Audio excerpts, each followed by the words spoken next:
Well, as we mentioned earlier, we're at the Visitor Center here at Mount Charleston, where they recently had a very unique display honoring Smokey Bear's 75th birthday. Apparently, he doesn't have a middle name of the. Many people call him Smokey the Bear, which I have always called all my life until I discovered today he's just Smokey Bear.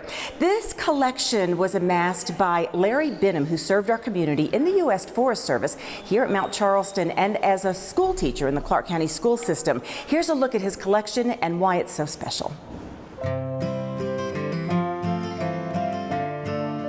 The memorabilia that we have here at our visitor center has been collected by a retired but longtime employee of the Forest Service up here at Mount Charleston. 42 years he worked up here, and he's an outdoorsman, and he was a lifelong Smokey Bear collector of memorabilia, which is what we have on display up here. The Smokey Bear campaign is the longest running and most successful public safety advertising campaign in history.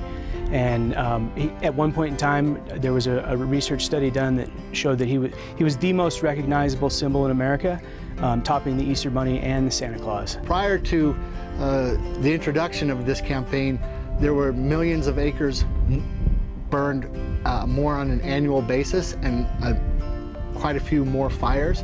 Once this campaign started, the acreage and the incidence of fires dropped dramatically. And so we know that humans start fires in a variety of ways, but one of those categories, or one of the types of ways that fires start, is through careless people, right? People accidentally leaving their campfire unattended or dragging chains along the side of the road.